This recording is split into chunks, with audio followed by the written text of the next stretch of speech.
For the first time in history, people and machinery are working together, realizing a dream. A uniting force that knows no geographical boundaries without regard to race, creed, or color. A new era where communication truly brings people together. This is the dawn of the net. Want to know how it works? Click here to begin your journey into the net. Now, exactly what happened when you clicked on that link? You started a flow of information. This information travels down into your own personal mailroom, where Mr. IP packages it, labels it, and sends it on its way. Each packet is limited in its size. The mailroom must decide how to divide the information and how to package it. Now, the package needs a label containing important information, such as sender's address, receiver's address, and the type of packet it is.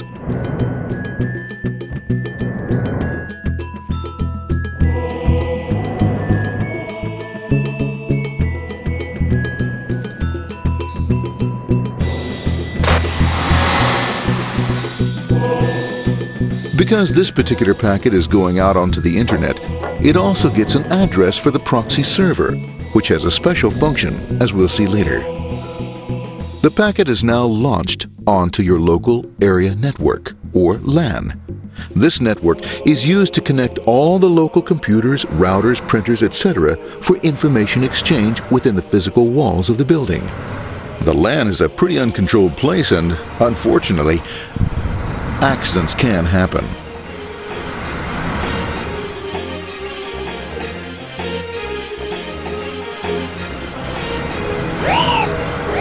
The highway of the LAN is packed with all types of information.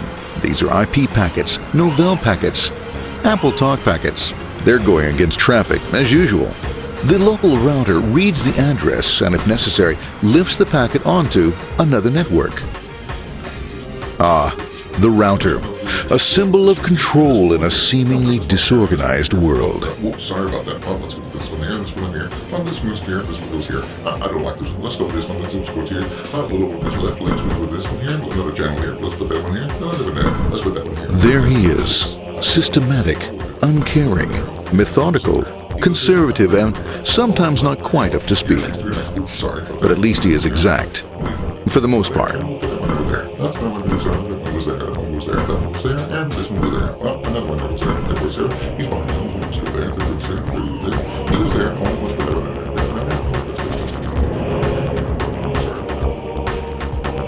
there. As the packets leave the router, they make their way into the corporate intranet and head for the router switch. A bit more efficient than the router switch plays fast and loose with IP packets, deftly routing them along their way. A digital pinball wizard, if you will. Here we go. Here comes another one. And it's another. Watch this, Mom. Here goes. Whoop, around the back. Hey, in there, in there, in there. Over the left, over the right, over the left, over the right. You got it. Here it comes. Right on. He shoots. He scores. It's going. Hey, wait. Here, watch out. Here comes another one. Oh, here we go. And it's gone. It's gone. As packets arrive at their destination, they're picked up by the network interface, ready to be sent to the next level. In this case, the proxy. The proxy is used by many companies as sort of a middleman in order to lessen the load on their internet connection, and for security reasons as well. As you can see, the packets are all of various sizes, depending upon their content.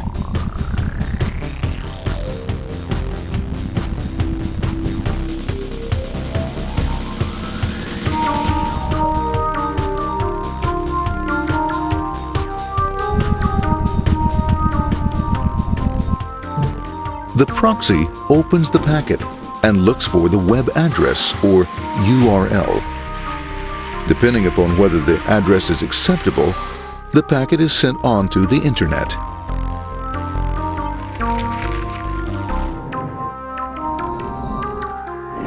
There are, however, some addresses which do not meet with the approval of the proxy, that is to say, corporate or management guidelines. these are summarily dealt with. We'll have none of that. For those who make it, it's on the road again.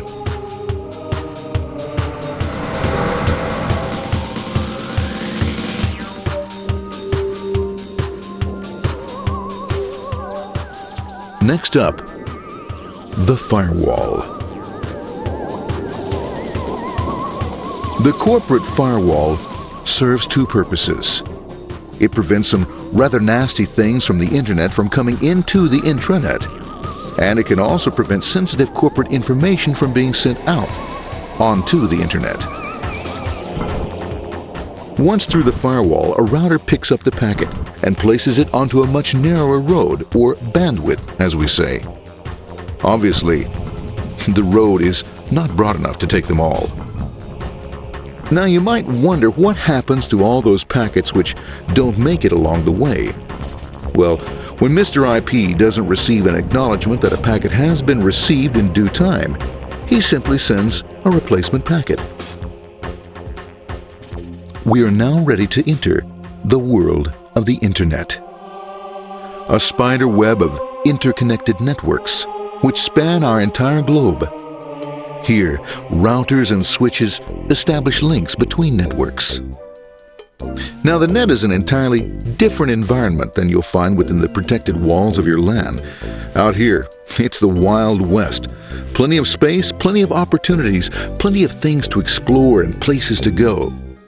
Thanks to very little control and regulation, new ideas find fertile soil to push the envelope of their possibilities. But because of this freedom, certain dangers also lurk. You'll never know when you'll meet the dreaded ping of death. A special version of a normal request ping, which some idiot thought up to mess up unsuspecting hosts. The paths our packets take may be via satellite, telephone lines, wireless, or even transoceanic cable. They don't always take the fastest or shortest routes possible, but they will get there. Eventually. Maybe that's why it's sometimes called the worldwide wait. But when everything is working smoothly, you can circumvent the globe 5 times over at the drop of a hat. Literally. And all for the cost of a local call or less. Near the end of our destination, we'll find another firewall. Depending upon your perspective as a data packet, the firewall could be a bastion of security or a dreaded adversary. It all depends on which side you're on and what your intentions are. The firewall is designed to let in only those packets that meet its criteria. This firewall is operating on ports 80 and 25. All attempts to enter through other ports are closed for business.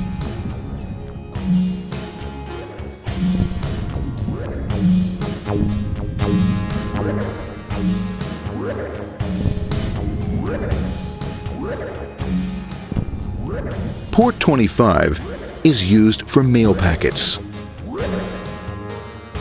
while Port 80 is the entrance for packets from the Internet to the web server. Inside the firewall, packets are screened more thoroughly. Some packets make it easily through customs, while others look just a bit dubious.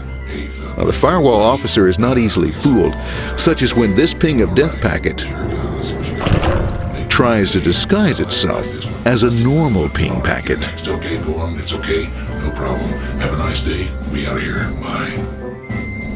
For those packets lucky enough to make it this far, the journey is almost over. It's just a line up on the interface to be taken up into the web server. Nowadays, a web server can run on many things, from a mainframe to a webcam to the computer on your desk, or why not your refrigerator? With a proper setup, you can find out if you have the makings for chicken cacciatore or if you have to go shopping. Remember, this is the dawn of the net. Almost anything's possible. One by one, the packets are received, opened, and unpacked.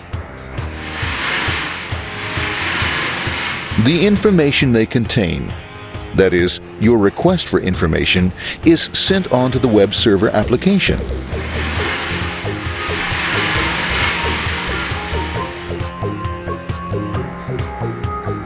The packet itself is recycled, ready to be used again, and filled with your requested information.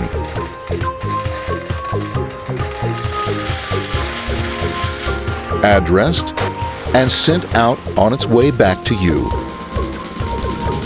Back past the firewall, routers, and on through to the internet.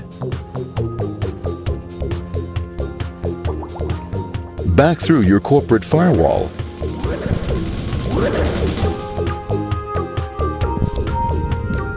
And onto your interface. Ready to supply your web browser with the information you requested. That is, this film.